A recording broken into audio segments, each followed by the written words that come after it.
Jogaram a rede, mas não pegaram peixe. Jogaram a rede, mas não pegaram peixe. Jogaram a rede, mas não pegaram peixe no mar da Galileia.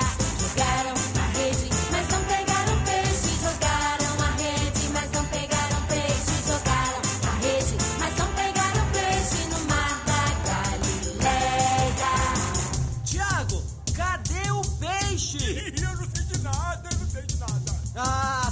Assim não tá dando. Ô, João! Ai, meu Deus do céu. Ô, rapaz, esquece de eu, homem. O mestre mandou jogar do outro lado. O mestre mandou jogar do outro lado. O mestre mandou jogar do outro lado no mar da Galileia. O mestre mandou jogar do outro lado. O mestre mandou jogar do outro lado. O mestre mandou jogar do outro lado no mar da Galileia. Pedro, Fala, mestre. joga a rede do outro lado. Como? Hein? Joga a rede do outro lado, Pedro. Obedece aí. Ah, tá bom, tá bom. Puxaram a rede cheia de peixinhos. Puxaram a rede cheia de peixinhos. Puxaram a rede cheia de peixinhos no mar da Galileia. Puxaram a rede cheia de peixinhos. Puxaram a rede, muitos peixinhos. No mar da Galileia. Pedro, Tiago, João no barquinho. Pedro, Tiago, João no barquinho. Pedro, Tiago, João no barquinho no mar da Galileia. E Pedro, Tiago, João no barquinho. Pedro, Tiago, João no barquinho. Pedro, Tiago, João no barquinho no mar da Galileia.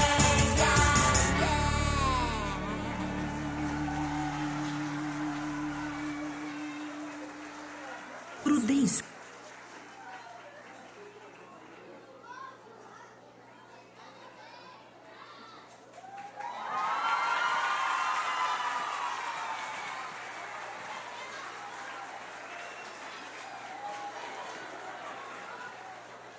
Estou com fôlego ainda. Graça e paz. Que bom estarmos juntos em mais um culto para a glória de Deus, o nosso Geração Graça. Nós queremos... Deixa eu respirar aqui. Nós queremos transmitir uma palavra à luz do tema do culto que está sendo desenvolvido para o nosso GG, aplicado a toda a igreja. Nós, pelo texto que nós lemos, queridas crianças, estão felizes, animadas? Glória a Deus. Nós, desde o texto inicial que lemos, partimos da perspectiva da pesca maravilhosa, operada por Jesus. E o texto nos diz que Jesus foi até a margem do lago ali da Galileia para pregar, para anunciar a palavra, para transmitir o evangelho. Pediu para que os apóstolos, que ali não eram ainda, na verdade eles como pescadores que eram, de uma sociedade de pesca, pudessem ceder um dos barcos, que era justamente o barco de Pedro. E esse barco seria levado então um pouquinho para dentro do mar, para que ele pudesse falar sobre as grandezas do reino, a transformação, a salvação, a redenção. E diz o texto sagrado que enquanto ele estava falando e as multidões ouvindo, todos se maravilhavam, porque Jesus tem os ensinamentos mais gloriosos. Então, uma palavra aqui para vocês, GG, neste momento. Nós precisamos estar aos pés de Cristo em todos os momentos, não só nos domingos aqui. Nós comemos só uma vez na semana. Quem come só uma vez na semana? Levanta a mão. Quem come todo dia? Quem come 3 vezes ao dia? 5 vezes ao dia? Tem gente que come mais do que 3, né? Além dos lanches, etc. Então, do mesmo jeito, nós precisamos estar nos alimentando da palavra, do evangelho, crianças, continuamente, não só quando vem aqui nos domingos. Importante estar aqui, importante estar no culto, mas todo dia nós precisamos ler a palavra. É preciso que tenha culto doméstico nas nossas casas. Eu creio que boa parte dos pais já fazem isso, mas os que não, que façam culto doméstico, são responsáveis pelo cuidado espiritual dos filhos. E vocês, queridas crianças, peçam aos seus pais para fazer culto doméstico. Peçam aos seus pais para que juntos possam ler a Bíblia e orar e estar diante do Senhor. Depois que o Senhor ensina e aplica as mensagens espirituais do reino de Deus, a Bíblia diz que ele volta para a margem, porque o barco tinha ido um pouquinho mais para dentro, como se fosse um púlpito. E a Bíblia diz que Jesus fala para Pedro empurrar o barco para águas mais profundas, para que pudesse exatamente agora ali, mais dentro, operar o milagre. Então, quem aqui de vocês já viu alguma pescaria? Quem já viu pescaria, criança? Quem gosta de barco? O texto diz que Jesus, ele pediu e foi empurrado, então, o barco para mais dentro do mar, lá da Galileia. Só que Jesus disse, olha, vá para águas mais profundas. Outra aplicação importante. Na nossa vida espiritual, nós precisamos crescer na relação com o Senhor Jesus. E crescer na relação com Jesus é viver comunhão com Ele através da oração. Precisamos orar mais ao Senhor. Das criancinhas aqui, quem ora todo dia? Levanta a mão. Ora antes de comer? Ora quando vai dormir? Ora quando acorda? E acorda com toda a disposição? Olha aí, quando o papai e mamãe dizem assim, vamos embora, vamos cuidar para ir para o colégio, todo mundo de pé, amém? Oh, Jesus. Mas não só são elas não, viu? Deus nos ajude a essa disposição. Então é o seguinte, nós precisamos estar em comunhão, não só ao acordar, ao dormir, e ao orar, ao almoçar ou comer, mas precisamos estar diante do Senhor cada vez mais. O Senhor nos chama para um relacionamento mais íntimo, para um relacionamento mais profundo. Ele usa crianças, como usou aquela criancinha que só tinha 5 pães e 2 peixinhos, mas colocou diante do Senhor o que tinha. Como falou com Samuel, Ele fala com vocês, criancinhas. Ele tem propósito para as suas vidas, querido GG. Tem planos especiais, assim como para todos nós que estivermos sensíveis à sua voz. A verdade é que alguns de nós temos vivido um evangelho um pouco distante do propósito do Senhor. Precisamos aprofundar relacionamento com Jesus. Precisamos aprofundar intimidade com Jesus. Precisamos viver mais a plenitude do Espírito Santo, o enchimento, que são essas águas mais profundas, para que nosso desejo, nosso eu, nossa vontade não prevaleça. Quem das crianças aqui, às vezes, quer as coisas só para você e fica com egoísmo, às vezes com orgulho? Todos nós temos essa inclinação, às vezes com raiva do irmãozinho ou de um colega. Então nós precisamos ser trabalhados pelo Senhor, para que nós vençamos esse lado da nossa inclinação da natureza humana, e só o aprofundamento no Espírito Santo que isso é possível. O texto diz que Pedro fala assim, mestre, presta atenção, olha o que Pedro diz, mestre, ele poderia dizer, quem é o Senhor para querer ensinar sobre pescaria, já que pescadores somos nós? Mas Jesus, embora humanamente fosse... Qual era a profissão de Jesus, crianças? Qual era a profissão de Jesus? Carpinteiro. Carpinteiro não domina bem pescaria, mas Jesus não era só humano, era divino. E Pedro diz, olha, nós pescamos a noite inteira e não pegamos nada, mas diante da tua palavra, nós vamos lançar a rede de novo. E quando eles obedecem, o que é que a Bíblia diz? O que é que acontece na pescaria? Eita Jesus! Narradora de futebol, Tony. Olha aqui, ó, mais um para a fila. Então, o texto diz que vem uma grande quantidade de peixe, que nós não sabemos qual é a quantidade, exatamente porque eles Olha, obedecer é o que o Senhor requer de nós. Obedecer é o ato de amor, é o ato de entrega, é muito mais do que qualquer esforço humano. Tem gente querendo prestar sacrifício diante do Senhor sem obediência.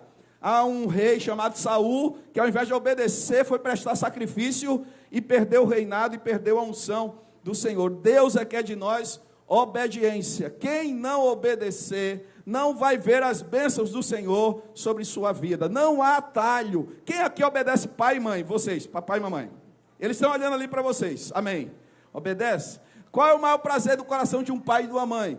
Investir no filho, dar condições para o filho desenvolver, para vocês terem a roupa, a alimentação, os estudos. Quem gosta de estudar diz amém. Jesus. Quem gosta de estudar diz amém. Estude muito, se dedique muito, cresça diante do Senhor em graça, sabedoria, em estatura. Agora, obedeça seu pai, obedeça sua mãe, obedeça às autoridades constituídas, os professores. Mais do que nunca honrar aqueles que o Senhor coloca diante de nós para nos dar um ensinamento, tanto aqui na igreja, no Geração, como na escola, como no dia a dia. E a todos nós precisamos obedecer. Não há atalho, não há outra alternativa. Quem não obedecer ao Senhor não vai viver os planos, propósitos e galardões do Senhor para a sua vida. A obediência precisa ser uma marca do servo do Senhor, mesmo quando as situações não dão certo. Pedro disse: passamos a noite inteira e não conseguimos nada, mas sob tua palavra nós vamos lançar as redes em águas mais profundas. Irmãos queridos, se nós obedecermos, querida Geração, ao Senhor, Ele vai fazer maravilhas, Ele vai fazer proezas, Ele vai fazer grandes milagres. Quem obedece vê a glória do Senhor sobre sua vida. Quem anda em intimidade, quem anda em profundidade, quem faz a vontade do Senhor. E onde é que está a vontade do Senhor? Onde é que está escrita a vontade do Senhor? Na Bíblia, na palavra. Então precisamos obedecer à Escritura. A Bíblia diz que quando eles pegam tanto peixe, eles chamam outros barcos também para ajudar, porque senão ia se romper a rede. Olha aqui uma outra aplicação importante. As bênçãos do Senhor não é só sobre nós. As bênçãos do Senhor não recaem só sobre nossas vidas, mas é para ser estendida para os outros. Na presença do Senhor não cabe egoísmo, não cabe individualidade. É preciso compartilhar com os outros o que o Senhor tem feito conosco. É preciso compartilhar as bênçãos do Senhor. Portanto, nós somos também aqueles que estendem o que o Senhor faz em nós para as outras vidas. Os outros foram beneficiados porque também passaram uma noite sem ter peixe nenhum e tinham compromissos, pagamentos, impostos e outras coisas. Então, crianças, quem aqui de vocês é abençoado por Jesus? De novo, quem é abençoado por Jesus? E a igreja, quem é abençoada pelo Senhor? Então vamos obedecer e vamos compartilhar. Bênçãos não compartilhadas podem se tornar prejuízo para as nossas vidas. Precisamos estender o Evangelho, a graça do Senhor, as bênçãos, dividir, multiplicar. Se Deus tem nos dado um pão, compartilhar com quem precisa, estender àqueles que tão necessitados estão, as criancinhas que estão em situações de rua, as criancinhas que estão sem pai nem mãe para cuidarem delas. Nós precisamos amar e precisamos investir nelas como realmente a graça, a bênção do Senhor que está sobre nós. E a Bíblia nos diz que quando eles voltam maravilhados, cheios de recursos, cheios de peixes, cheio de condições, Pedro chega diante de Jesus e pede para Jesus se afastar dele, porque não era digno, já que ele se considera pecador, e Jesus como santo, como mestre. Ou seja, um reconhecimento importante, nossa limitação, nosso pecado, diante do Senhor, nós dependemos dele, mas Jesus, ao invés de afastar-se de Pedro, Jesus disse: não, Pedro, a partir de agora, vocês não vão ser mais pescadores de peixe, vocês serão pescadores de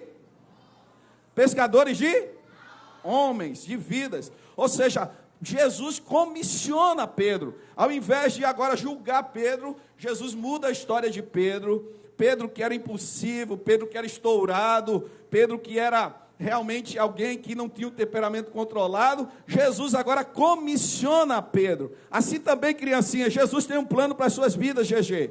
Tem um propósito para as suas vidas. Eu vejo aqui diante de mim homens e mulheres futuros, cheios da graça do Senhor, ministros da parte de Deus, missionários, pastores, obreiros, também profissionais, e vocês, amados irmãos, que nós possamos, comissionados pelo Senhor, pescar vidas, pescar pessoas, anunciar o Evangelho, como Pedro, Tiago e João fizeram, e os demais apóstolos e discípulos. Vamos então viver essa pesca maravilhosa. Jesus está no barco das nossas vidas, Jesus está nos momentos mais difíceis a mudar nossa realidade, que nossas vidas sejam constantemente recheadas dos milagres do Senhor e compartilhadas com os que também precisam, e que nós pesquemos muitas vidas, muitas almas para a honra e glória do Senhor. Quero dizer a vocês vocês podem multiplicar, alcançar outras crianças, alcançar outras pessoas no colégio. Já falam de Jesus no colégio para os seus amiguinhos?